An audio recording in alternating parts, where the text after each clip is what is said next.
Gamers, how are you doing? How are you enjoying the new Necrom chapter? Are you currently leveling up a brand new Arcanist and want to do some below level 50 PvP? Well, have I got the build for you? This build is all crafted set, so it's easy to make no matter what level you are. Not only that, but it also works no matter what race your Arcanist is, so you don't have to worry about a race change or starting fresh. Below level 50 is some of my favourite PvP environments, and I've been having so much fun taking this new Arcanist build for a spin. So without wasting any more time, let's get into it.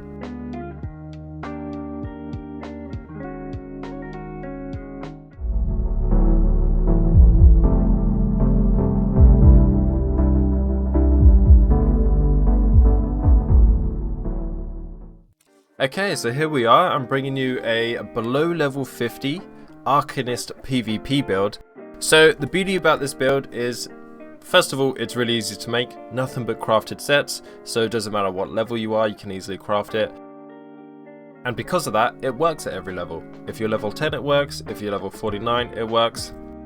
I wanted to make it as easily accessible as possible, especially if you're going to want to keep updating your armor as you level up. And also, it works on any race as well. So if you've already made your Arcanist on a particular race, I'm currently a Khajiit, as you can see, but it works on any race. So, first things first, we'll show you the stat sheet.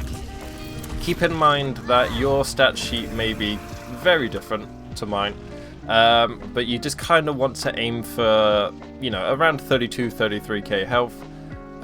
We have huge recoveries, which get even bigger when we're in combat. We have some nice spell damage, or weapon and spell damage at 3,700, 6,700 penetration, and our resistances go, I think, up to 36k in combat as well. But yeah, keep in mind yours will look completely different depending on what level you are, depending on what race you are. See, I'm currently level 32, so there's a lot of passive skills I don't even have yet, which will affect stuff and, you know, make you stronger. So yeah, I just tried to make sure I at least morphed the skills I wanted to use. And then, like, of course, you go around and sky shard hunting and get what passives you can. But of course, the higher level you are, your stat sheet will probably look better.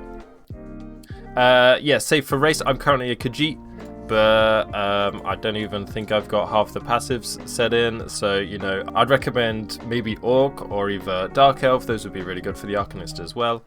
And what else we got to go on? I've got the Lord Munderstone for the maximum health, because, you know, you can never have too much health in PvP, so that's really nice. And the food I'm going for is the Bewitched Sugar Skulls, which increases max health and stamina and health recovery. Really good max stats, and we've got more than enough recovery on this build. We can get up to almost 3k stamina recovery when we've got all our buffs. So literally, our recoveries are they're kind of overkill. But I'll show you why in a moment. Okay, so let's get into the sets. Like I said, they're all crafted sets, so no matter what level you are, you don't have to go farm these sets for your specific level, and then, you know, like, once you level up a couple of times, it's already old and you don't get as much of a benefit. So crafted sets are definitely the way to go. First thing we have is I've gone for Trial by Fire set, which adds max health, armor, healing taken, and then while under the effect of an elemental status effect, you gain a huge 8,000 armor. And because PvP, you're pretty much always under the effect of an elemental status effect. It happens all the time, it's pretty much 100% uptime, and there's no cooldown on this or anything, so, you know, you just get a huge amount of armor pretty much at all times. So I've gone for this on 5 body pieces. We've got it on the chest, the belt, the feet, the legs, and the hands. I'll talk about weights and traits shortly. So we've got 5-piece Trial by Fire, really good set to have, keeps you alive really nice. And then paired with that, on the back bar specifically, we have Wretched Vitality, another crafted set. This adds magic recovery, stamina recovery, damage, and then while in combat, applying a major buff or debuff to the target grants you 260 magicka and stamina recovery, and then applying a minor buff or debuff to the target grants you 130 magicka and stamina recovery. So that's, you know, almost 400 magicka and stamina recovery. Again, that's pretty much up at all times because you're constantly buffing, you're constantly debuffing. So that literally just takes our recoveries like way beyond anything we need. I thought that would be a good choice to have, especially if people are getting used to the Arcanist and they might be like spamming a few more skills. And literally, like, especially Magicka, with the skills we have in this part, we literally never, it's impossible to run out of Magicka. So we have heals like at all times. It's really nice. So we have this on a back bar ice staff, and then the 3 jewelry pieces. So it gives us 5 pieces on the back bar. We can proc on the back bar, and then switch to a front bar and do damage. So that leaves 4 pieces of armor left.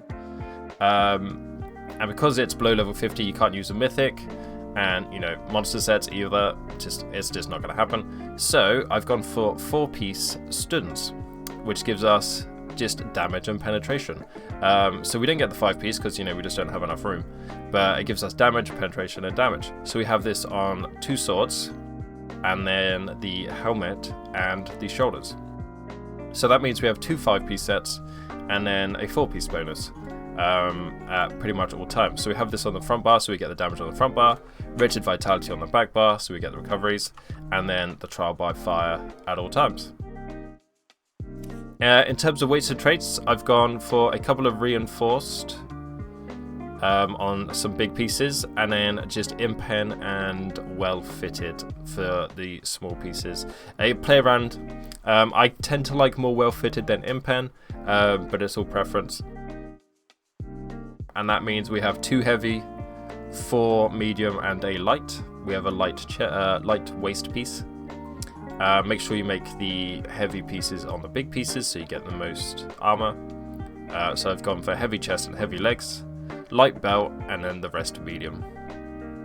And then on the jewelry, I've just gone for healthy and then weapon and spell damage, just because that was the easiest to make for me. It's just what I had.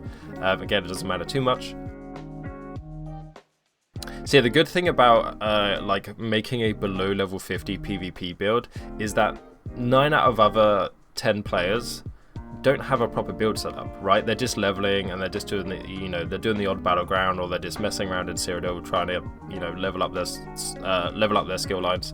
So you're going to be stronger than most people anyway, just from having like half a build setup, which is why this build, you know, it's, you know, sometimes it feels a bit unfair killing people, but you know, it is what it is. You got to come prepared, you know. So yeah, 3 healthy, weapon and spell damage, and then I have a defending back bar ice staff, and then sharpened on the front bar. So to recap, 5 trial by fire on the body, 5 wretched vitality on the jewelry and then back bar ice staff, and then 4-piece students on the sword, the swords, the helmet, and the shoulders. Okay, then that takes us into the fun part, these skills. Again, I literally just focused on leveling up and morphing the skills I want to use, so there's still a couple of passives I don't have. But yeah, this is what I'm going with. First things first, we're going for Whirling Blades. We all know what this does. Spin to win. Does a lot of damage to people below 50% health, and in a small area as well, so you can hit multiple people. That's really nice. Then I've gone for Escalating Rune Blades. Craft a series of apocryphal runes before launch them at a foe, dealing magic damage, and magic damage, and it generates crux. The last rune explodes, dealing damage to all enemies within 8 meters of the target.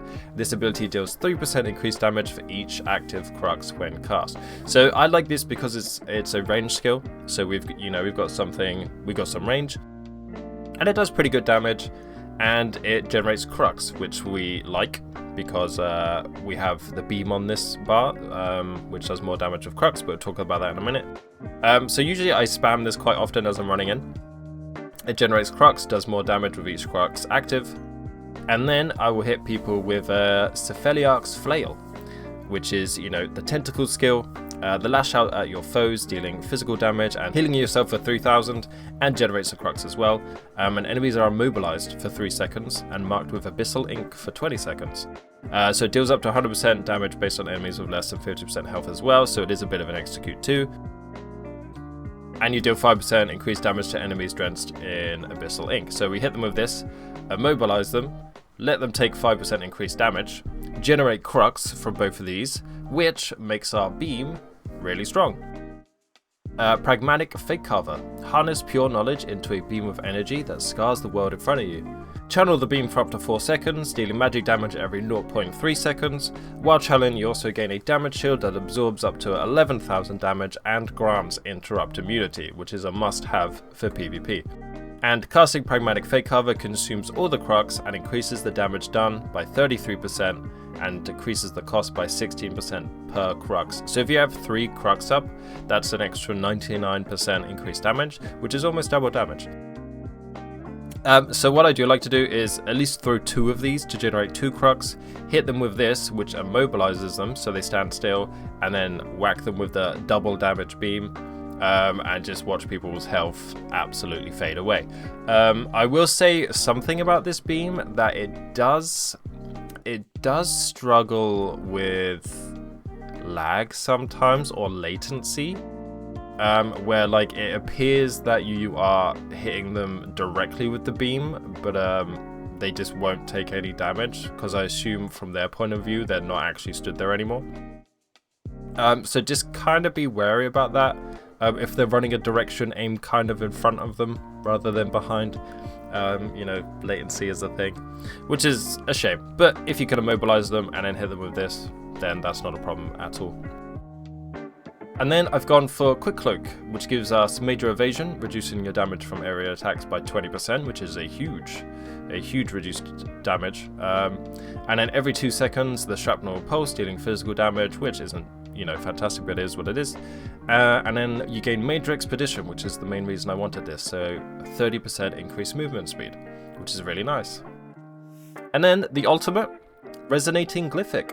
Summon an apocryphal glyphic, which you and your allies can damage. The glyphic spawns at 70% health and grows stronger the more you damage it. The glyphic grants you up to 200 weapon and spell damage and heals you and your allies around it for health. So you can put this down, and then usually if I'm in a group of people, I will put this on everyone's head, and then I will beam and then make sure I hit this as well. So it does damage to this, which makes it stronger, makes me stronger, and gives me a bigger heal as I'm beaming people. So I pretty much can't be killed with this up. Almost 3k health every second is really nice. And then on the back bar, the buff bar, we've gone for Crux Weaver Armor. This gives you your major resolve buff, increasing your resistances. And also, taking damage applies minor breach, reduces your enemy's armor. This is why I was talking about you don't need that much penetration, because we have both major and minor breach on this build. But reduces the armor by 3k, and then blows against you generate crux as well, which can always come in handy. Then we've gone for Recuperative Treatise. Etch a series of runes onto your weapon that pulse with power every 5 seconds. Each pulse enhances your class abilities, and striking an enemy with one deals an additional 3,400 damage and restores magicka and stamina. And you get Major Brutality and Sorcery, which is your weapon and spell damage buff. You get that at all times, no matter what bar this is on. So it's pretty much must-have skill just for that. But an extra 3,000 damage whenever we use any of our class skills. So Escalating Rune Blades, Cephaliarch's Flail, or Pragmatic Fake Cover, you would get a huge damage buff to that as well. And, you know, more resource sustain. Can't go wrong. Then we've gone with Elemental Susceptibility. This is why we've gone for an Ice Staff on the back bar. This inflicts Major Breach, reduces their physical and spell resistance by 6k. And then every 7.5 seconds, the enemy is afflicted with Burning, Chilled, and Concussed. So that's a lot of status effects. That's a lot of penetration that you get. And the skill doesn't cost anything. And it goes up to 32 meters. And it lasts for 30 seconds. That's an incredible skill. Pretty much must have for PvP if you ask me. So that's incredibly strong. Then we've gone for Resolving Vigor, which is a nice heal over time. We know what this does. It gives us minor resolve as well, so we get major and minor for the resistances, and, you know, just a heal over time. And then I've gone for Runic Defense, which does give us minor resolve as well. But the main reason we're using it is you gain minor protection for 20 seconds, reducing your damage taken by 5%. But the first time you are damaged while below 50% health, the minor protection is consumed to heal for 10k health, scaling off your max health. So this is really nice because it's just a really good, reliable burst heal. If you just use this when you're under 50% health, it's pretty much just an automatic burst heal. And because we have almost infinite magicka, you could just keep spamming this skill and healing as much as you like. So what I would usually do is, you know, if I'm in panic mode and I'm gonna die, I use this, and then I use Vigor to heal up, and I pretty much just keep swapping between these. And with the resource sustain we have in this build, you know, we could just do this forever. So yeah, I really like this skill. Then the back bar ultimate, we've gone for Gibbering Shield. Gibbering? I don't know. Gather a true strength of Apocrypha, forming a tentacle damage shield that absorbs 60% of all damage and up to 67,000 damage. When the shield absorbs damage, pseudopods lash out at up to 6 allies within 15 meters, granting them damage shields. So this is just pretty much my stay alive tool. It's really good for battlegrounds as well because it gives your allies shields. So yeah, if I'm in panic, I would just pop this. So there we go. That's the skills. Pretty simple stuff. Sound design is just incredible. Like I said, I will just use this for the major expedition, hit them with the blades, do at least 2 of those, hit them with the tentacles, and then just beam. And it absolutely shreds through everything. And you can't be interrupted out of it because we took that morph. And yeah, it's such an absolute blast to play. It works for both Cyrodiil and Battlegrounds. We don't really need to go over champ points because both Battlegrounds don't use champ points and below level 50s. Cyrodiil doesn't use champ points either. So there we go. Yeah, it works for any level, any race, any alliance, of course. So yeah, I hope you have a good time with it. And that's the build. Thank you so much for watching. I hope you all have a great time playing the Arcanist. This build works wonders for those who are still getting used to the new class and want to have fun at the same time. Let me know how you enjoy the build, and be sure to like and subscribe to the channel, as I got plenty more necrom content on the way in the coming weeks. If you want to see some more Arcanist action, then be sure to stop by my Twitch channel at twitch.tv/Kylobyte. Thanks so much for watching everyone, have a great day, and I'll see you in the next one.